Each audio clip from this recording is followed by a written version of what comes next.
होगा क्या सुनील? बिल्कुल होगा क्लास। चलो नीरज क्या कहना चाह रहे हैं बोलिएगा। हाँ जी, आ जाइए फिर फटाक से, क्लास अपनी स्टार्ट हो चुकी है। 1 से 1 मिनट का वेट करते हैं ताकि सारे बच्चे लाइव आ जाएं, उसके बाद अपनी क्लास स्टार्ट करते हैं। अबानिका, अंकिता आ चुकी है, सुनील आ चुके हैं, नीरज आ चुके हैं, विवेक आ चुके हैं, पंकज आ चुके हैं, उसके बाद बादल आ चुके हैं, रोमी राठौड़ आ चुके हैं, नवनीत, उपांक्षा, राहुल, अरविंद, पंकज। चलो भाई ठीक है, प्रशांत भी आ चुके हैं, विपिन आ चुके हैं, शुभम आ चुके हैं। स्टार्ट करें अपनी आज की क्लास। चलो तो हम केमिस्ट्री की क्लासेस पढ़ रहे थे, हम रसायन विज्ञान पढ़ रहे थे और केमिस्ट्री में मैंने कहा था कि जो नेक्स्ट क्लास लूंगी उस नेक्स्ट क्लास में मैं आपको गैसेस के बारे में, और आप मेरे पीछे जैसे देख पा रहे हैं, आप कोई भी वनडे कॉम्पिटिटिव एग्जाम हो उसमें नोबल गैसेस से बहुत सारे क्वेश्चंस आते हैं। कुछ 7-8 क्वेश्चन मेरे दिमाग में चल रहे हैं जो मैं आपसे डिस्कस कर लेती हूं अभी। जैसे आपसे पूछते हैं फ्लोरोसेंट ट्यूब में कौन सी नोबल गैस यूज होती है, रेडियोथेरेपी में कौन सी गैस यूज होती है, जो अस्थमा पेशेंट का इनहेलर होता है ना, अस्थमा वाला पेशेंट होता है दमा रोग वाला, वो छोटा सा सिलेंडर लेके ऐसे उससे सांस लेता है, उसमें कौन सी गैस होती है, जो एयर बलून होता है उसमें कौन सी गैस होती है, ये सारे कुछ क्वेश्चंस आपने देखे होंगे। तो आज हम जो चैप्टर पढ़ेंगे वो पढ़ेंगे नोबल गैसेस से। नोबल गैसेस बस आज की क्लास में खत्म हो जाएगा, 1 घंटे का चैप्टर है, तो बाकी कुछ रहा तो वो देख लेंगे नेक्स्ट क्लास में। चलिए फिर स्टार्ट करते हैं। आप पीछे देख रहे होंगे बहुत ही कलरफुल से गुब्बारे दिख रहे हैं। अब गुब्बारे में देखो, गुब्बारों के अंदर आपको कुछ सिंबल दिख रहे होंगे, जैसे यहाँ पे He, यहाँ पे Ne, Ar, Kr, Rn, Xe, ये क्या होते हैं? ये सारी नोबल गैसेस होती हैं। तो आइए जरा स्टार्ट करते हैं। सबसे पहले व्हाट इज नोबल गैस? देखो आपसे पूछ ले नोबल गैस क्या होती है, या आपसे पूछ ले इनर्ट गैस क्या होती है ना? इनर्ट गैस क्या होती है? हिंदी में इसको बोलेंगे अक्रिय गैस। अक्रिय गैस पूछे या उत्कृष्ट गैस पूछे कि भाई उत्कृष्ट गैस किसको कहते हैं या अक्रिय गैस किसको कहते हैं, आपका आंसर सेम होगा। बहुत ध्यान से समझने की कोशिश करना, कमेंट्स में आपके बाद में देखूंगी, ठीक है? जब हम गैसेस की बात करते हैं और गैस में कौन सी नोबल गैस या इनर्ट गैस या कभी-कभी नॉन रिएक्टिव गैस भी कहते हैं, ये इनके ही नाम है, अक्रियशील गैस भी कहते हैं इनको। बच्चों पीरियोडिक टेबल जब आप पढ़ोगे ना तो पीरियोडिक टेबल में आते हैं टोटल 18 ग्रुप, और जो ग्रुप नंबर 18 होता है ना, जो 18वां समूह है, कौन सा समूह है? 18। 18वां जो आपका ग्रुप है ना, उसके अंदर जो एलिमेंट्स आते हैं उनको हम नॉन रिएक्टिव एलिमेंट्स कहते हैं। उसी में आती है आपकी नोबल गैसेस। नोबल गैसेस को आवर्त सारणी के 18वां ग्रुप, जिसको हम जीरो ग्रुप भी कहते हैं। 18वें ग्रुप का दूसरा नाम क्या होता है? इसको जीरो ग्रुप या इसको शून्य समूह भी कहा जाता है। अब जरा ध्यान से सुनो। सबसे पहली बात कि मैम इनका नोबल या इनर्ट या नॉन रिएक्टिव गैस नाम क्यों पड़ा? क्योंकि इस ग्रुप में या यहां पर जो आपकी गैसेस आती है नोबल गैसेस, ये कभी भी किसी भी अदर एलिमेंट से रिएक्ट नहीं करती हैं। ये केमिकल बॉन्ड नहीं बनाती हैं, ये रासायनिक बंध नहीं बनाती हैं, ये ना ही किसी दूसरे एलिमेंट के साथ रिएक्शन करती है ना अभिक्रिया करती हैं। क्यों नहीं करती हैं ये? क्योंकि बच्चा इनका जो इलेक्ट्रॉनिक कॉन्फ़िगरेशन होता है वो कंप्लीट होता है। इनकी जो आउटर शेल होती है ना, इनकी जो बाहरी कक्षा होती है उसमें 8 इलेक्ट्रॉन होते हैं, 8 इलेक्ट्रॉन। और केमिस्ट्री में एक रूल होता है जिसको हम ऑक्टेट रूल कहते हैं, जिसको हम अष्टक नियम कहते हैं। अष्टक नियम क्या कहता है? बड़ी ध्यान से सुनना। अष्टक नियम कहता है, ऑक्टेट रूल कहता है कि भाई अगर किसी भी तत्व की बाहरी कक्षा में 8 इलेक्ट्रॉन है तो वो स्टेबल है। वो क्या है? वो स्टेबल है, वो स्थायी है, और वो कभी भी किसी से रिएक्ट नहीं करेगा, वो केमिकल बॉन्ड में हिस्सा नहीं लेगा, वो रासायनिक बंध नहीं बनाएगा। और जब तक बॉन्डिंग नहीं होगी इसका मतलब वो किसी भी टाइप की कोई केमिकल रिएक्शन नहीं लेगा, कोई हिस्सा नहीं लेगा, वो किसी से रिएक्ट नहीं करेगा क्योंकि ये पहले से स्टेबल है। और केमिस्ट्री में केमिकल बॉन्ड वही एलिमेंट बनाता है जो अनस्टेबल होता है। जैसे आप सभी अब सरकारी नौकरी की तैयारी कर रहे हैं, क्यों कर रहे हैं? ताकि आप सरकारी नौकरी के एग्जाम में आप निकल जाए, एग्जाम आपको अच्छी खासी नौकरी मिल जाए, आपकी शादी हो जाए, बीवी बच्चे मिल जाए, आपकी लाइफ स्टेबल हो जाए, उसके लिए कर रहे हैं आप। इस प्रकृति का रूल है, कोई भी चीज अनस्टेबल अस्थायी नहीं होना चाहती। तो बच्चा ये पहले से स्टेबल है। अब जो स्टेबल है, अगर आपके पास बहुत सारे पैसा होता, आपके पास बहुत बड़ा सा बिजनेस होता, आपके मम्मी पापा के द्वारा बनाया हुआ, जैसे अंबानी अडानी को मिला, तो वो उनके बच्चे को भी सरकारी नौकरी की तैयारी करते हैं ना? नहीं करते ना? तो ये अंबानी और अडानी के बच्चे हैं, मतलब ये स्टेबल है पहले से, इन्हें बिल्कुल भी किसी भी तरीके का केमिकल बॉन्ड बनाने की जरूरत नहीं है, ये किसी भी रासायनिक प्रक्रिया में हिस्सा नहीं लेते हैं, इसीलिए हम इनको नोबल गैसेस या इनर्ट गैसेस या नॉन रिएक्टिव गैसेस कहते हैं। और ये कहां आती है? पीरियोडिक टेबल के ग्रुप नंबर 18 में आती है, 18 में आती है। इनकी वैलेंसी 0 होती है, ये सब आप आगे पढ़ोगे, फिलहाल इतना जानना जरूरी है, मैंने बता दिया। ये स्थायी होते हैं, ये बिल्कुल भी किसी भी तरीके के आपके केमिकल रिएक्शन में हिस्सा नहीं लेते हैं। अब कौन कौन से होते हैं वो सुन लो। नंबर 1 पे आता है हीलियम। नंबर 1 पे मतलब इस ग्रुप में नंबर 1 पे हीलियम का सिंबल He होता है। नंबर 2 पे आता है यहाँ पे नियोन। नियोन का सिंबल बस ये फर्स्ट के दो ये उठा के डाल दो, इनके सिंबल हो जाएंगे नियोन। उसके बाद आता है बच्चा आर्गन। आर्गन Ar हो जाएगा। उसके बाद आता है क्रिप्टोन। क्रिप्टोन सेम नाम हिंदी में है, क्रिप्टोन Kr आ जाएगा। उसके बाद आता है जेनोन। जेनोन इसको हिंदी में जिनोन बोला जाता है, ठीक है, जिनोन, और इसका सिंबल Xe हो जाएगा। देन आता है बच्चों रेडोन। देन आता है रेडोन, ये सब कुछ नोट डाउन करना है आपको, ठीक है, रेडोन। अब रेडोन का सिंबल Ra मत कर देना, Ra रेडियम का होता है, इसका R और N लेना है यहाँ से, तो Rn हो जाएगा। और लास्ट में आता है ऑर्गेनेंसन। ऑर्गेनेंसन, और जिसका सिंबल होता है Og। Og ये रहे आपके कौन सी गैसेस? आप बताओगे बच्चा, नोबल गैसेस। ये आपकी नोबल गैसेस है। कौन कौन सी? Helium, neon, argon, krypton, xenon, radon, oganesson. अब ऑर्गेनेंसन के बारे में हमें नहीं पढ़ना है, ये सबसे नया नोबल गैस है, लेटेस्ट जिसकी खोज हुई थी। और ये खोज नहीं बताऊं, ये बनाया गया है, ये मैन मेड है। ये क्या है? मैन मेड नोबल गैस है, यानी कि इसको इंसान के द्वारा बनाया गया है लेबोरेटरी में, इसलिए इसके बारे में ज्यादा जानकारी नहीं है, इसलिए वनडे एग्जाम्स में इससे क्वेश्चन भी नहीं आएगा किसी भी सरकारी नौकरी के एग्जाम की तैयारी। तो हमें जो पढ़ने हैं वो हीलियम से लेके रेडोन तक पढ़ने हैं, ये पढ़ने। ठीक है बच्चों, समझ में आ गई है ना? अब जरा बात करते हैं, थोड़ी सी आगे चलते हैं, सुनो मेरी बात को। नोबल गैस बाद में पढ़ेंगे, पहले मैं आपको कुछ बेसिक चीजें बताती हूँ। ये आपका अर्थ क्रस्ट है ना? कुछ क्वेश्चन आपसे पूछूंगी, आप लोग जवाब दोगे क्योंकि आप ज्योग्राफी वगैरह में पढ़ते हो। ये आपका अर्थ क्रस्ट है। अर्थ क्रस्ट को आप हिंदी में बोलते हो भूपर्पटी।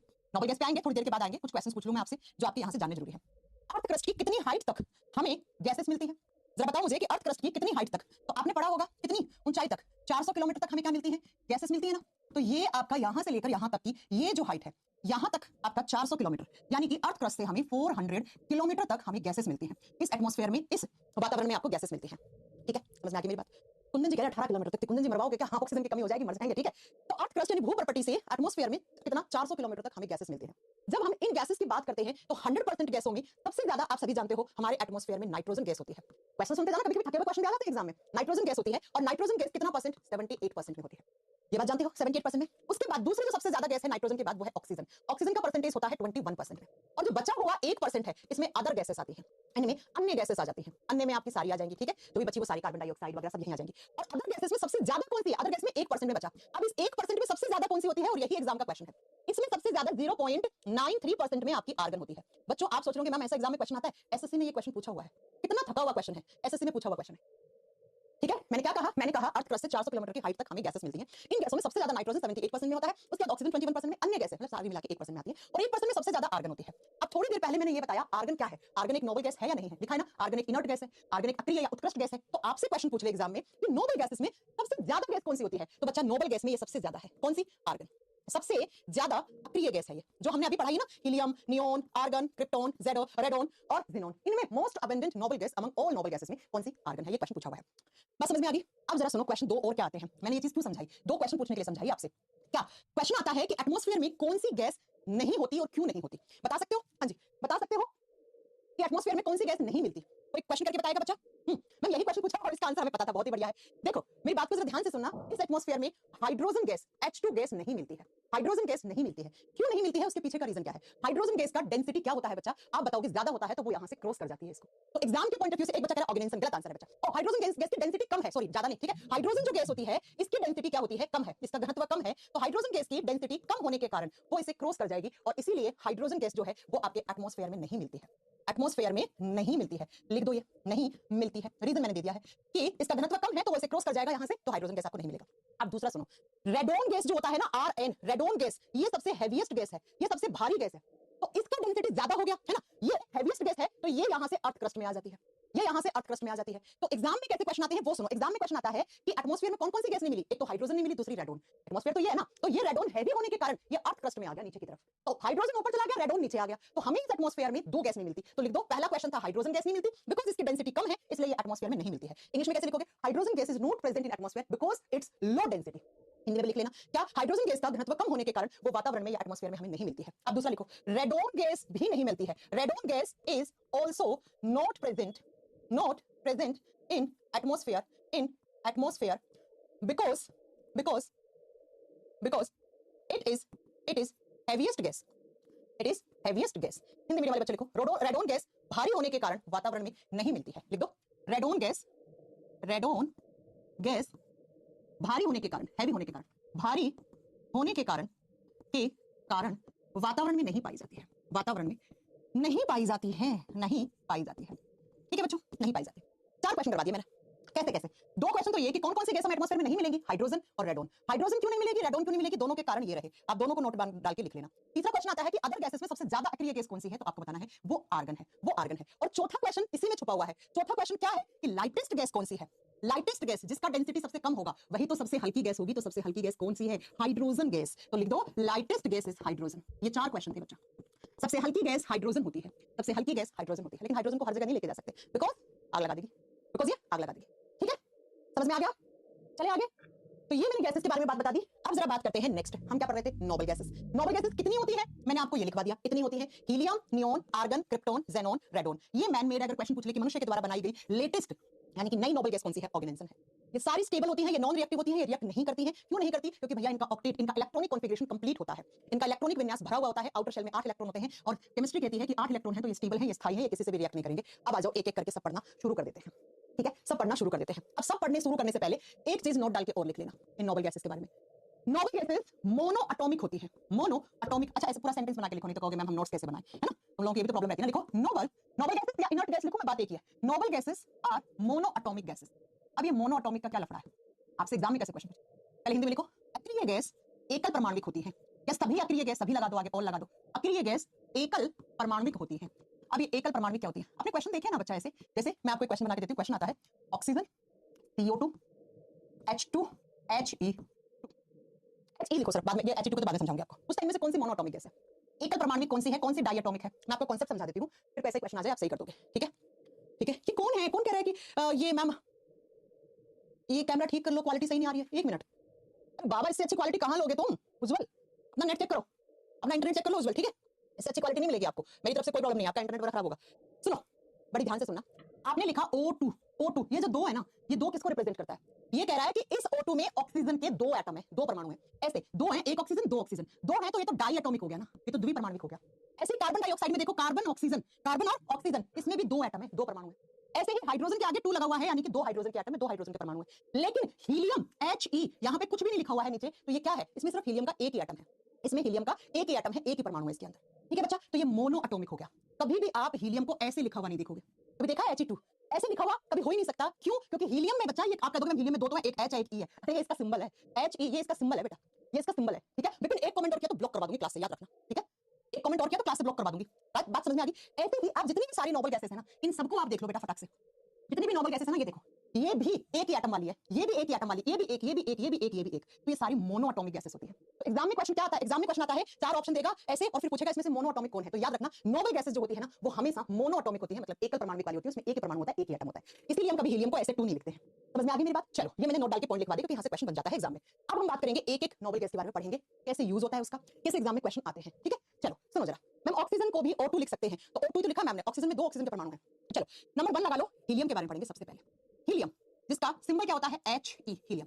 जितनी मैंने नोबल गैसेस लिखवाई ना, इन सब में देखो, वैसे सबसे हल्की गैस कौन सी है? हाइड्रोजन है। हाइड्रोजन सबसे हल्का है, क्योंकि हाइड्रोजन का एटॉमिक नंबर, एटॉमिक मास एक ही होता है, एक नंबर पे आता है, तो हाइड्रोजन से हल्का कुछ नहीं हो सकता। लेकिन नोबल, हाइड्रोजन नोबल गैस तो नहीं है, तो आपसे पूछेगा ये जो नोबल गैसेस है, इनमें सबसे हल्का कौन सा है? तो इसके आगे लिखो, it is the lightest noble gas.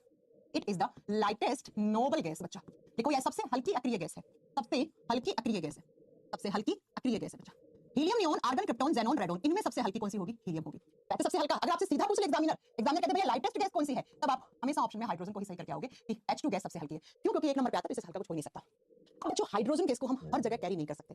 क्यों? क्योंकि हाइड्रोजन गैस की प्रकृति होती है, ये कम्बस्टिबल नेचर की होती है। कम्बस्टिबल का मतलब होता है ये ज्वलनशील प्रकृति की होती है, जहां ले जाओगे वहां आग लगाने का डर लगेगा। इसीलिए हम बहुत जगह हाइड्रोजन गैस को ना ले जाकर हीलियम को ले जाते हैं। तो आपसे क्वेश्चन ये पूछ सकता है कि भाई हाइड्रोजन हल्का होने के बाद भी हम हाइड्रोजन को कैरी क्यों नहीं करते हैं? जैसे कहां पर? जो एयर बलून्स होते हैं, है ना, एयर बलून बचपन में सबने फैलाए होंगे, फुलाए होंगे, गुब्बारे। जैसे आपने देखा होगा शहर के बीचों बीच में एक बड़ा सा गुब्बारा लटका हुआ होता है, जिस पे लिखा होता है एयरटेल, है ना, एयरटेल, या अपनी कंपनियां एडवर्टाइजमेंट करती हैं उस गुब्बारे में। तो जो हवा वाला गुब्बारा होता है, उसमें कौन सी गैस भरते हैं हम? उसमें हीलियम भरते हैं। अब हाइड्रोजन भरते तो क्या होता? बहुत बार आप सुनते हैं कि फलाना गैस का गुब्बारा फट गया, लोग अंदर मर गए, है ना, ऐसा कुछ आपने देखा हुआ एक्टिविटी करते हुए, क्योंकि वो लोग वहां पे गलती से हाइड्रोजन भर लेते हैं। तो हाइड्रोजन हम नहीं लेके जाते, हीलियम लेके जाते हैं। और हीलियम क्यों भर लेते हैं गुब्बारों में? Because helium is a non combustible gas. Non combustible gas का मतलब क्या हो गया बच्चा? ये अज्वलनशील है। अब क्यों ये अज्वलनशील क्यों है? क्योंकि बच्चा अभी तो बताया मैंने आपको, ये नॉन रिएक्टिव गैस है, और जो एलिमेंट, जो गैस रिएक्ट ही नहीं करेगा पानी से, ऑक्सीजन से, हवा से, तो भैया वो आग थोड़ी लगा सकता है। इसीलिए हम एयर बलून में हीलियम को भर के लेके जाते हैं। क्यों? क्योंकि नॉन कम्बस्टिबल गैस है, ये आग नहीं लगा सकती है। पहला क्वेश्चन ये हो गया हीलियम के बारे में। दूसरा सुनो जरा, हीलियम के बारे में और क्या क्वेश्चन आता है, दूसरा सुन लीजिए जरा। हीलियम को हम नहीं, जो स्कूबा डाइवर्स होते हैं वो लोग लेके जाते हैं। स्कूबा डाइवर्स को बोलते हैं गोताखोर। गोताखोर कहां जाते हैं? समुद्र में जाते हैं, समुद्र के नीचे गहराई में जाते हैं, सी की डेप्थ में जाते हैं। क्या देखने? देखा होगा आपने, मोदी जी ने थोड़े दिन पहले क्या किया था? लक्षद्वीप का प्रमोशन किया था। और कैसे किया था प्रमोशन? ठीक है, कैसे किया था? तो स्कूबा डाइविंग करके, और मालदीव के लोग परेशान हो गए थे, मालदीव इकोनॉमी डाउन, लोग लक्षद्वीप जाने लगे। तो बच्चा स्कूबा डाइविंग क्यों करते हैं? जो गोताखोर होते हैं, जो समुद्र में जो लिविंग्स होते हैं, जो लाइफ होती है एक्वाटिक एनिमल्स की, उसको एंजॉय करने के लिए जाते हैं। तो स्कूबा डाइविंग, जो स्कूबा डाइवर्स होते हैं, वो अपने साथ क्या लेके जाते हैं? ऑक्सीजन सिलेंडर लेके जाते हैं। क्यों लेके जाते हैं? क्योंकि हम मछली तो है नहीं, मछली होते तो हम क्या करते? पानी से ऑक्सीजन ले लेते, हमें गल पड़े तो है नहीं, गिल्स तो है नहीं, होते तो हम पानी में बढ़िया, अगर डूब भी जाते तो भी बच जाते हैं हम, क्योंकि गल पड़े हैं हमें, है ना। तो वो ऑक्सीजन सिलेंडर लेके जाते हैं। ऑक्सीजन सिलेंडर में कौन सी गैस लेके जाते हैं? याद रखिएगा, ऑक्सीजन सिलेंडर में ऑक्सीजन के साथ वो हीलियम को मिक्स करके लेके जाते हैं। ऐसा माना जाता है कि 85% ऑक्सीजन और 15% में वो लोग हीलियम मिक्स करके लेके जाते हैं, स्कूबा डाइवर्स। अब मेरा आपसे क्वेश्चन ये है कि हीलियम ही क्यों? हीलियम ही क्यों? आंसर छुपा हुआ है इस बोर्ड पे। हीलियम ही क्यों? हाइड्रोजन तो वैसे नहीं लेके जा सकते, आग लगा देगा, मरना थोड़ी है। अच्छा मैं क्वेश्चन पूछूं बच्चों, आप अकेले ऑक्सीजन ले जाओ ना 100%, जो ऑक्सीजन सिलेंडर होता है उसका नाम ऑक्सीजन सिलेंडर होता है, लेकिन उसमें 100% ऑक्सीजन नहीं होती है। हम लोग 100% ऑक्सीजन नहीं ले सकते हैं। 100% ऑक्सीजन, ऑक्सीजन का नेचर क्या होता है? आग लगाना, ये पड़ी सब जला देगी अंदर का सिस्टम। आप खुद सोचो, हम भी तो एयर लेते हैं ना, हम सांस में ऑक्सीजन नहीं हवा लेते हैं। बहुत बार बता चुके हैं, अगर कोई पूछे ना आपसे हम सांस में ऑक्सीजन लेते हैं, कहते हैं नहीं, क्या एनवायरनमेंट में सिर्फ ऑक्सीजन है? क्या एनवायरनमेंट फिल्टर लगे जो फिल्टर करके सिर्फ ऑक्सीजन हमारी नाक में डालते हैं? हम एयर लेते हैं, मिक्सर ऑफ गैसेस। हवा क्या है? गैसों का मिश्रण है, हम एयर लेते हैं। वो बात अलग है, इस एयर में से जो ऑक्सीजन है वो हमारे फेफड़ों के खून में हीमोग्लोबिन के साथ जुड़ती है, दोनों बात अलग अलग है। ठीक है, तो जरा ध्यान सुनिए मेरी बात। हाँ बेटा कर सकते हो आज से रेगुलर विपिन। तो ऑक्सीजन सिलेंडर में हम 100% ऑक्सीजन तो लेके नहीं जा सकते, क्योंकि 100% ऑक्सीजन तो जला देगी सब ऑर्गन, सारी सेल्स मार देगी इंसान को। दूसरा, ऑक्सीजन के साथ हमने हीलियम को ही क्यों लेके गए? तो बच्चा दो इसके पीछे रीजन है। एक तो helium is non reactive gas, अक्रिय गैस है, नॉन रिएक्टिव गैस है, यानी कि ये अक्रिय है गैस है। और दूसरा बच्चा याद रखिएगा, हल्का तो है ये, चलो हल्की तो है, मैंने लिख दिया, चलो लिख दिया, हल्की है। जो मेन यहाँ पे कारण होता है ना ले जाने का, वो ये है कि हीलियम हमारे खून में लेस सोल्यूबल गैस होती है, इसकी सोल्यूबिलिटी कम होती है, लेस सोल्यूबल गैस है ये कम घुलनशील गैस है, ये घुलेगी नहीं हमारे खून में। और हमारे खून में तो हमें घोलना किसको है? ऑक्सीजन को घोलना है। हमें कौन सा? हीलियम को घोलना है। हम क्यों घोलेंगे हीलियम को? हमें तो ऑक्सीजन चाहिए ना हमारी सेल्स को, तो हम तो ऑक्सीजन पे जिंदा रहते हैं ना। तो बच्चा अगर आपसे कोई भी एग्जामिनर क्वेश्चन पूछ ले कि आप जो स्कूबा डाइविंग में ऑक्सीजन सिलेंडर यूज करते हैं उसमें हीलियम ही क्यों, तो बताना ये लेस सोल्यूबल गैस है, और जब सोल्यूबल कम है, कम घुलेगी, तो जितनी ली है उतनी ही एज इट इज वापस बाहर आ जाएगी। और बबल क्रिएट नहीं करेगी, इसलिए हम इसको सॉल्युबल गैस, सॉल्युबिलिटी कम होने की वजह से हम इसको स्कूबा डाइवर्स के अंदर ऑक्सीजन सिलेंडर भर के लेके जाते हैं। यही रीजन होता है कि कोई अस्थमा पेशेंट है, अस्थमा पेशेंट यानी कि दमा रोग वाला कोई आदमी है, उसको सांस की कमी है, तो वो भी क्या रखता है, वो भी अपने पास ऑक्सीजन सिलेंडर, लेकिन उसका ऑक्सीजन सिलेंडर जिसके अंदर लगा हुआ होता है उसको इनहेलर कहते हैं। इनहेलर रखता है अपने पास, देखा ना पंप, पहले तो बहुत ऐसे पंप आते थे, आजकल तो पता है बहुत मॉडर्न से पंप आ गए, उसके अंदर कैप्सूल लगाते हैं, कैप्सूल में सॉलिड फॉर्म में होता है, खटावा जाती है, उससे ले लेते हैं, तो उसको इनहेलर कहते हैं। तो उस इनहेलर में भी वो क्या करता है, वो अपने ऑक्सीजन के साथ किसको, हीलियम को रखता है। अगेन रीजन यही है, कम घुलनशील है भाई, हमें तो इसको घोलना है ना हमारे खून में, हमें इसे घोलना ही नहीं है। अब इसको साथ में क्यों लेके जा रहे हैं, क्योंकि भाई 100% ऑक्सीजन नहीं ले सकते, 100% ऑक्सीजन तो मार देगा ना हमें, यहीं से यहां से नीचे उतरते ही मार देगा, इसलिए हम इसको मिक्स कर लेते हैं। ठीक है बच्चों, पहला क्वेश्चन, दूसरा क्वेश्चन, तीसरा क्वेश्चन, चौथा क्वेश्चन, पांचवा क्वेश्चन, छठा क्वेश्चन, ये 6 क्वेश्चंस आपके हीलियम से बने थे, ये मैंने आपको करवा दिए हैं।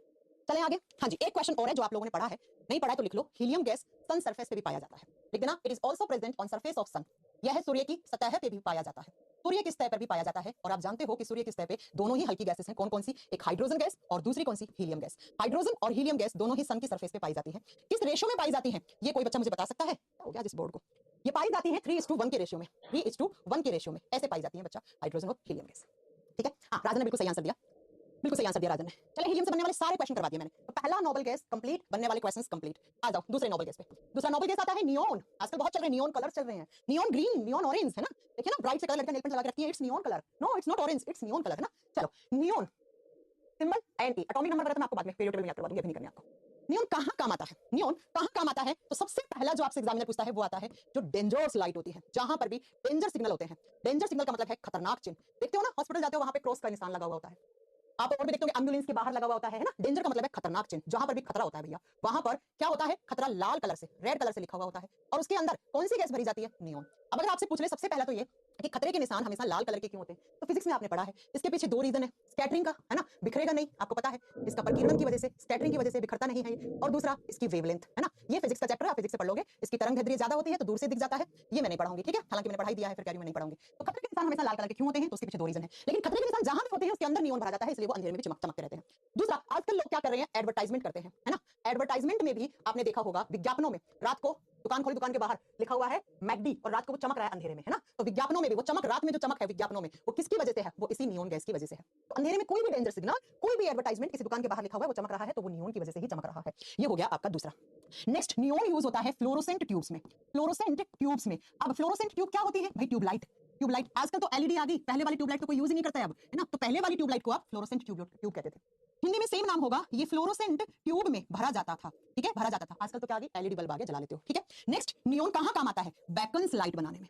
अभी बेकन्स लाइट क्या होती है मैम, अच्छा आईएएस आईपीएस ऑफिसर की गाड़ी के ऊपर लाल बत्ती देखी है ना आपने, एम्बुलेंस के ऊपर तो देखी होगी, चलो आईएएस आईपीएस की गाड़ी तो हट गई, अब कोई मंत्री की गाड़ी जा रही है तो उसके ऊपर क्या लगी हुई है, लाल कलर की बत्ती, और वो ऐसे चमक रही है, तो बच्चा उसी को बोलते हैं बीकन प्रकाश लाइट, और उसके अंदर भी क्या भरा जाता है, आप बताओगे नियोन। और ये सारे क्वेश्चंस आपके एग्जाम में आते हैं जो मैंने लिखे हैं बोर्ड पे, ठीक है, समझ में आ गई मेरी बात।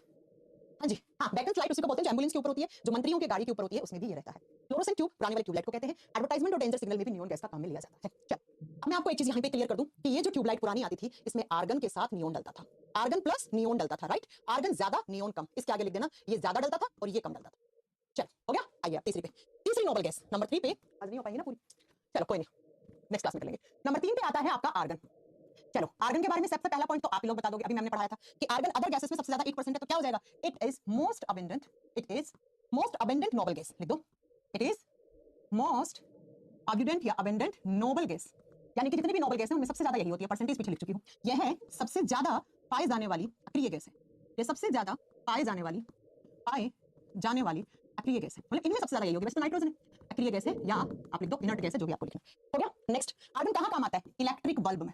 आजकल बल्ब भी कोई नहीं लगाता है, गांव में, हमारे गांव में बेचारे लोग अभी तक इलेक्ट्रिक बल्ब पे जिंदा हैं। विद्युत बल्ब में आर्गन भरी जाती है, बिल्कुल भरी जाती है आर्गन, ठीक है। नेक्स्ट, अभी बताया मैंने आर्गन को और कहां पे काम लेते हैं, फ्लोरोसेंट ट्यूब में। फ्लोरोसेंट ट्यूब का मतलब बता चुकी हूं, फ्लोरोसेंट ट्यूब में आपका क्या काम आता है, ये आर्गन और नियोन काम आता है, ठीक है। अब नेक्स्ट पॉइंट सुनो मेरा, आजकल आर्गन को वेल्डिंग में भी काम में लेने लगे हैं। वेल्डिंग समझते हो, वेल्डिंग गैस में भी आजकल क्या काम आता है, आप बताओगे आर्गन, वेल्डिंग करने में। ये वाली चीज ना मैं आपको पढ़ाऊंगी जब एसिटिलीन और ये सब पढ़ाऊंगी ना, तब अभी लिख दो कि आजकल वेल्डिंग आर्गन से भी होने लग गई है, आर्गन से भी होने लग गई है, ठीक है बच्चा। तो इलेक्ट्रिक बल्ब में आर्गन, फ्लोरोसेंट ट्यूब में आर्गन, और वेल्डिंग गैस में भी आजकल आर्गन को काम में लेने लग गए हैं। हाँ, पहले लेते थे हाँ एसिटिलीन वगैरह को, लेकिन अभी ठीक है मैम, अभी कंप्लीट। चलो नेक्स्ट चले, अब मैं आपसे क्वेश्चन पूछती हूँ, नोट डाल के लिखिएगा। अपनी गलियों में लाइट लगी हुई होती है ना, उनको क्या बोलते हैं, स्ट्रीट लाइट। स्ट्रीट लाइट में, स्ट्रीट लाइट किस कलर की होती है, स्ट्रीट लाइट कैसा लाइट छोड़ती है, पीला येलो कलर छोड़ती है। गलियों में जो लाइट लगी हुई होती है ना वो पीले रंग की होती है, देखी होंगी आपने। तो एग्जाम में क्वेश्चन आता है स्ट्रीट लाइट में क्या भरा जाता है, और याद रखना जब भी पीला कलर आपको लाना है ना तो आपको एक ही चीज भरनी है, वो है सोडियम। सोडियम की जो आग निकलती है, ज्वाला निकलती है, हमेशा येलो कलर की होती है, तो आपको ऑप्शन में सोडियम या सोडियम वेपर लिखा हुआ मिलेगा, ठीक है। सोडियम वास्प या सोडियम पीला कलर, सोडियम लैंप पीले कलर का जलता है, क्यों? क्योंकि सोडियम है उसके अंदर। तो स्ट्रीट लाइट में ये होती है बेटा, ठीक है। चले आगे, 4 नंबर पे आर्गन हो गया। चलो क्रिप्टॉन, क्रिप्टॉन 5 नंबर पे लिखोगे krypton, K R krypton, K R Y P T O, krypton same नाम हिंदी में है क्रिप्टॉन, के आर इसका सिंबल है। सबसे ज्यादा जो क्वेश्चन पूछा जाता है इससे वो एक ही है। हमारे कैमरे में, हमारे मोबाइल फोन में जलाते हो रात में आप, क्या लाइट जलाती है तब? फ्लैश लाइट चलाते हो। उसी फ्लैश लाइट में क्या ये क्रिप्टॉन गैस काम में ली जाती है? लिख दो फ्लैश लाइट में। अब फ्लैश लाइट का हिंदी फ्लैश लाइट ही होगा। किसके फ्लैश लाइट में? मोबाइल के। जो मोबाइल यूज करते हो ना, सेलफोन यूज करते हो, उसका ये वाला फ्लैश, ये वाला फ्लैश। अभी बताती हूँ क्यों ये वाला। साइंस से बिना कारण के थोड़ी समझ में आ जाएगी। इसकी इंटेंसिटी ज्यादा होती है। क्रिप्टॉन गैस की इंटेंसिटी ज्यादा होने की वजह से, तीव्रता ज्यादा होने की वजह से इसको फ्लैश लाइट में, मोबाइल या कैमरे की फ्लैश लाइट में काम में लिया जाता है। ये पता है क्या करता है? ब्लैक को भी व्हाइट दिखा देगा। ये क्या करेगा? काले रंग को भी गोरा दिखाने की कोशिश करेगा, राइट। ब्लैक लाइट को भी व्हाइट लाइट दिखाने की कोशिश करेगा। इसकी इंटेंसिटी ज्यादा होती है। अब मैं थोड़ा सा आपको एक चीज बता दूं कि पुराने वाले जो मोबाइल फोन जो अपने जमाने में चलते थे ना, सोनी एक्सपीरिया और पुराने कैमरे, उन सब में क्रिप्टॉन आता था। आजकल नोट डाल के लिखना, आजकल ना इस क्रिप्टॉन से भी ज्यादा, देखो टेक्नोलॉजी एडवांस होती जा रही है दिन भर दिन। टेक्नोलॉजी आप देखो ना, यहाँ से लेकर यहाँ तक बढ़ गई है। तो आजकल फ्लैश लाइट में ज़ेनॉन काम में आ रहा है। इसकी इंटेंसिटी तो इससे भी ज्यादा होती है, तो इससे और अच्छी पिक्चर आएंगी रात में अंधेरे में। काली लाइट को सफेद दिखा देगा, है ना। और आजकल लड़कियां तुम्हें पता ही है कैसे कैसे फोटो खींच लेती हैं फिल्टर लगा के। तो ज़ेनॉन आजकल फ्लैश लाइट में काम में आने लग गया है। लिख दो। आजकल जो कैमरे होते हैं एडवांस टेक्नोलॉजी वाले या फोन, उनमें हम क्रिप्टॉन की जगह आप किसको भरने लग गए हो? ज़ेनॉन को भरने लग गए हो। अब आपको ऑप्शंस में दोनों मिलेंगे तो बोथ वाला ऑप्शन सही हो जाएगा। दोनों मिले हैं और बोथ वाला ऑप्शन नहीं है तो आप भैया फिर क्रिप्टॉन को सही आंसर करना, क्योंकि आपका एग्जामिनर अभी अपडेट नहीं हुआ है, वो इसी को सही मानेगा। ठीक है बच्चों, कर लोगे? चलो, तो हीलियम, नियोन और ऐसा कोई क्रिप्टॉन का यूज नहीं है बच्चा, और ऐसा कोई यूज नहीं है क्रिप्टॉन का। 6 नंबर पे यहीं पे लिख लो ज़ेनॉन। ज़ेनॉन के बारे में 2 क्वेश्चन बताऊंगी, एग्जाम में वही आते हैं। ज़ेनॉन हिंदी में सेम नाम ज़ेनॉन ही कहते हैं। एक्स जितना पढ़ा रही हो उतना ही पढ़ना, ना उससे कम ना उससे ज्यादा, ठीक है। दिमाग बिल्कुल नहीं लगाना अपना। ज़ेनॉन को कहते हैं स्ट्रेंजर गैस, इसको अजनबी गैस कहा जाता है। अब अजनबी क्या होता है? जिसको आप पहचानते नहीं है उसको अजनबी कहते हो ना। तो बच्चा इसको भी कुछ लोग पहचानते नहीं है, क्यों? क्योंकि बहुत सारी कंट्री में ये नहीं है, बहुत सारी कंट्री में है उनके लिए तो अजनबी नहीं है, लेकिन जिन कंट्रीज में ये नहीं है तो उसके लिए स्ट्रेंजर गैस है कि भैया ये कैसी गैस है, ये कैसी गैस है बच्चा, ठीक है। और नेक्स्ट याद रखना, अभी ऊपर लिख दिया है, फ्लैश लाइट में भी आजकल ज़ेनॉन भरने लग गए। इसके साथ जो आरएस, आरएस का पेपर जानते हो? आरएस राजस्थान एडमिनिस्ट्रेटिव सर्विसेज, है ना। जैसे आपके यूपी में यूपी होगा, हमारे राजस्थान में आरएस होता है ना। सुनो, इसमें पूछा हुआ क्वेश्चन है, एनेस्थेसिया के इंजेक्शन में भी, एनेस्थेसिया क्या होता है बच्चा? बेहोश करने के लिए जो इंजेक्शंस यूज करते हैं या जो भी मेडिकल ट्रीटमेंट यूज करते हैं, उनमें भी ज़ेनॉन को काम में लिया जाने लग गया है। तो एनेस्थेसिया यानी कि बेहोश, कोई भी सर्जरी से पहले एनेस्थेटिक कंडीशन दी जाती है, तो वहां पर आप याद रखेंगे कि एनेस्थेसिया का जो इंजेक्शन वगैरह लगता है उसमें भी ज़ेनॉन को काम में लिया जाता है। ठीक है बच्चों, चलो अब नेक्स्ट जो मैं आपको ज़ेनॉन के बारे में एक मोस्ट इंपॉर्टेंट क्वेश्चन बताने वाली हूं ना, जो एनडीए और सीडीएस वाले बच्चों तुम्हारे एग्जाम में आया हुआ है। अब सुनो जरा, मैं बता रही हूं, मैं लेवल आपको ऐसे ही पढ़ाऊंगी जो हर एग्जाम कवर करेगा। क्या मैंने बोला? नोबल गैसेस कभी भी रिएक्ट नहीं करती, नहीं करती ना, यही बोला ना मैंने। लेकिन बच्चों ज़ेनॉन इकलौती ऐसी नोबल गैस है जो रिएक्ट कर सकती है, जो रिएक्ट कर देती है और सिर्फ रिएक्ट ही नहीं, ये कंपाउंड भी बना देती है, ये यौगिक भी बना देती है, कंपाउंड भी बना देती है बच्चा। जैसे मैं अभी 2-4 बोर्ड पे लिखोगे, आप बोलोगे हाँ मैम ये हमने सुना तो है, जैसे XeF6 हेक्साज़ेनॉन फ्लोराइड, जैसे XeF2 डाइज़ेनॉन फ्लोराइड, ऐसे ही होता है XeF4, ऐसे ही आपने सुना होगा XeO2। ये देखें आपने कभी 12वीं क्लास की केमिस्ट्री में थे। मैंने कहा वैसे तो नोबल गैसेस रिएक्ट नहीं करती हैं, इकलौती ऐसी नोबल गैस है जो रिएक्ट कर जाती है और वो कंपाउंड बना देती है और वो यौगिक बना देती है। अब ये कंपाउंड ही तो है, ये भी तो कंपाउंड है, ये भी तो कंपाउंड है, ये भी तो कंपाउंड है। तो एग्जाम में क्वेश्चन आता है, कारण इसका बताएंगे हम। एग्जाम में क्वेश्चन आता है कि भाई ज़ेनॉन क्यों रिएक्ट कर जाता है, इसका रीजन क्या है। चलो अब इसका रीजन सुनो। अब सबसे पहले मैं आपको बता दूं कि ये रिएक्ट करती है, लेकिन पता है ये सिर्फ 2 एलिमेंट के साथ करती है, एक तो फ्लोरीन और दूसरा ऑक्सीजन, बस इन दोनों के साथ ही रिएक्ट करती है। तो दूसरा क्वेश्चन ये बन सकता है कि नहीं बन सकता है कि ज़ेनॉन कौन से 2 एलिमेंट्स के साथ ही रिएक्ट करती है, रीजन भी बताएंगे आपको। अब बता दो कि फ्लोरीन और ऑक्सीजन। अब पहले सुनो क्यों कर जाती है रिएक्ट बच्चों।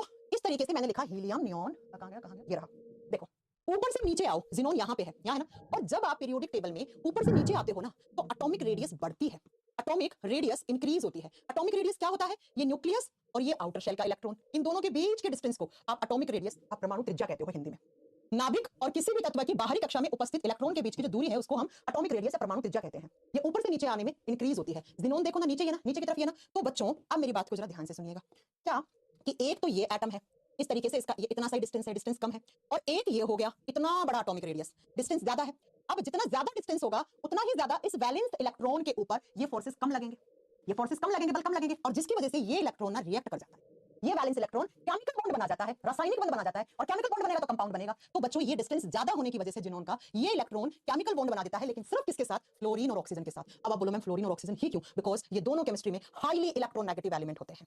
These are highly electronegative element. ये तो तैयार बैठे हैं हरामखोर है, ये तो कह रहे मिल जाए हमें कोई भी, है ना। देखिए ना अपने ऐसे भी लोग मिल जाएगा, हमें कोई भी चलेगी, है ना, तलाकशुदा भी चलेगी, वही बात है। हाईली इलेक्ट्रोनेगेटिव एलिमेंट्स हैं ये केमिस्ट्री के। बात समझ में आ गई। ये सबसे अधिक वैद्युत ऋणात्मक तत्व हैं या वैद्युत ऋणी तत्व हैं, ऐसे लिख लो। इसलिए बच्चों जिनोन ना फ्लोरीन और ऑक्सीजन के साथ क्रिया करके कंपाउंड यानी यौगिक बना सकता है। और ये बहुत शानदार क्वेश्चन है for railway and NDA CDS as well as. समझ में आ गया। मैंने कहा सिर्फ फ्लोरीन करेगा ये, क्यों? क्योंकि ये डिस्टेंस ज्यादा है, डिस्टेंस ज्यादा है तो ये फोर्सेस कमजोर लगेंगे तो ये इलेक्ट्रॉन ये केमिकल बॉन्ड में हिस्सा ले लेता है थोड़ा बहुत, लेकिन सिर्फ किसके साथ? जो केमिस्ट्री में हाई इलेक्ट्रोनेगेटिव एलिमेंट है, सबसे ज्यादा फ्लोरीन फिर ऑक्सीजन, इसलिए कंपाउंड बना दिए। मुझे उम्मीद है कि आपको समझ में आ गई ये चीज। आगे तो लास्ट वाली एक और कर लेते हैं बच्चा, कौन सी? तो आप बताओगे हेवीएस्ट नोबल गैस, खत्म ही कर देते हैं इनको। तो लास्ट वाली का नंबर कितना? 7 नंबर, 6 नंबर। रेडोन, रेडोन लिख लो, RADON, रेडोन। और रेडोन का सिंबल क्या होता है? RN, RA मत कर देना, RA रेडियम होता है। रेडोन एक तो एटमॉस्फेयर में नहीं होती है, क्यों नहीं होती बता दिया मैंने, लिख दो, पहला पॉइंट तो ये लिख दो, it is heaviest noble gas, it is heaviest noble gas, ये सबसे भारी अक्रिय गैस है। इन सब में देखोगे तो सबसे भारी है, और सबसे भारी है इसीलिए अर्थ क्रस्ट में आ जाती है, सबसे भारी अक्रिय गैस है। और लिख दो it is not present in atmosphere. दूसरा पॉइंट क्या लिखोगे? अरे यार बोर्ड भी ना, सबसे भारी अक्रिय गैस है, लिख दो बच्चा। और दूसरा पॉइंट क्या लिखोगे इसके बारे में? It is not present in atmosphere, यह वातावरण में नहीं, वायुमंडल में नहीं पाई जाती, it is not present in atmosphere. क्यों नहीं? तो रीजन मैम आपको पहले ही बता चुकी है। नेक्स्ट, ये कहां काम में लिया जाता है? रेडियोथेरेपी में। It is used in radiotherapy, radio विकिरणों में, कैंसर के ट्रीटमेंट में काम आती है। कीमोथेरेपी, रेडियोथेरेपी, ये सब कहां पे काम में ली जाती है? ये सब आपकी कैंसर के उपचार में। तो लिख दो रेडियो विकिरणों में, रेडियो विकिरणों में, रेडियोथेरेपी में। और दूसरा, अच्छा इसके ब्रैकेट में लिख सकते हो कैंसर ट्रीटमेंट में, ठीक है, कैंसर के उपचार में। दूसरा ये एक्सरे मशीन में भी होती है, एक्सरे करवाया होगा कभी ना कभी, ठीक है, तो एक्सरे वाली मशीन से बच्चों को दूर रखा जाता है। एक्सरे का रूम अलग से होता है, उसमें किसी और अदर पेशेंट को साथ में लाना अलाउड नहीं होता है। क्यों? क्योंकि भाई प्रॉब्लम कर देगा ना, है ना, प्रॉब्लम कर देगा। क्यों? क्योंकि ये इकलौती आपकी नोबल गैस है जिसमें से ये रेडियो एक्टिव नेचर की होती है। It is radio active gas. अब ये रेडियो एक्टिव एलिमेंट क्या होते हैं तो बाद में पढ़ेंगे, ठीक है। रेडियो सक्रिय गैस है बच्चा, ये एक रेडियो एक्टिव गैस है, रेडियो सक्रिय गैस है, इस बात को नोट कर लो। ये लो, ये रेडियो एक्टिव है इसलिए डेंजर है, इसलिए ना ही तो रेडियोथेरेपी रूम में आपको अलाउड करते हैं, ना ही एक्सरे मशीन के आसपास आपको रहने की इजाजत दी जाती है। ये लो। और मैं आपको बता दूं, जब कहीं पर भी क्या आता है, अर्थक्वेक आता है, तो थोड़ी बहुत वहां पे रेडोन गैस निकल जाती है। अर्थ क्रस्ट में है ना, आ जाएगा फटके बाहर थोड़ा सा। तो भूकंप वगैरह आप लिखे ना कि जब भूकंप वगैरह आता है, अर्थक्वेक वगैरह आता है, ठीक है, तो उसमें हल्की फुल्की रेडोन गैस बाहर आ सकती है, बाहर आ सकती है, क्योंकि अर्थ क्रस्ट में है ना, हैवी होने के कारण। ये लो बच्चों, खत्म आपकी नोबल गैसेस। मैंने क्या पढ़ा है? सारे क्वेश्चन बता दिए हैं नोबल गैसेस से जो जो आते हैं, ठीक है। वैसे मैं थोड़ा सा और भी मुझे पढ़ाना था, नोबल गैस के बारे में नहीं पढ़ाना, ये खत्म हो गया। आंसू गैस कौन सी होती है, टीयर गैस है ना, ये सब एक अलग से हम इस क्लास रखेंगे तब बता देंगे। जैसे नोट्स बना लेना, सब पढ़ा दिया, helium, neon, argon, krypton, radon, xenon. Organisation हम नहीं पढ़ेंगे, वो मैन मेड है, उसका एसिड कोई यूज नहीं है, ना ही आज तक किसी एग्जाम में पूछा हुआ क्वेश्चन है। इनके सारे का नाम, सिंबल क्यों बोलते हैं, इनके यूजेस, ये सब आपको पता होना चाहिए, ठीक है बच्चों। कौन सी ज्यादा है, कौन सी कम है, कौन सी कहां यूज में ली जाती है, ये सारे आपको नोट डाउन कर लेंगे, ठीक है। हाँ, भूकंप आता है तो रेडोन गैस निकल सकती है, बिकॉज अर्थ क्रस्ट से निकल जाती है। हो गया। आपका एग्जाम है ना भाई मेरे विपिन, तो इतना लेट क्यों जागे हो आप? एक ही बात है मैम, विपिन ने आज कमेंट करके परेशान कर दिया, हम सिलेबस कब होगा, सिलेबस कब होगा। अरे भाई रुक जाओ, आपका एग्जाम है, बाकी सबका नहीं है, ठीक है। मैं अपने हिसाब से पढ़ाऊंगी, मैं आपके एग्जाम की वजह से सिलेबस खींच नहीं सकती, समझ रहे हो, मैं नहीं खींच सकती। मुझे जैसे पढ़ाना है मैं उतना ही पढ़ाऊंगी। पहली क्लास में बता दिया था केमिस्ट्री की 45 से 50 क्लास होंगी, नहीं सुन सकते तो फिर से सुन लो। अब कितनी क्लास होगी तो देख लो, कितना सिलेबस हो गया, इतना रेशो तो निकाल लोगे आप, है ना। और बायोलॉजी की 80 से 90 घंटे की क्लास होगी, अब देख लो, देख लो अब कितना हो गया सिलेबस, अब मत पूछना इसके बाद, ठीक है बच्चों। अब नेक्स्ट क्लास में हम एक नया चैप्टर शुरू करेंगे। मुझे उम्मीद है कि आपको मेरे द्वारा पढ़ाया हुआ अच्छा लग रहा होगा, क्योंकि अगर अभी भी नहीं समझ में आ रही है साइंस, तो इससे बेसिक कोई नहीं पढ़ा सकता, फिर नहीं आ सकती आपको साइंस समझ में।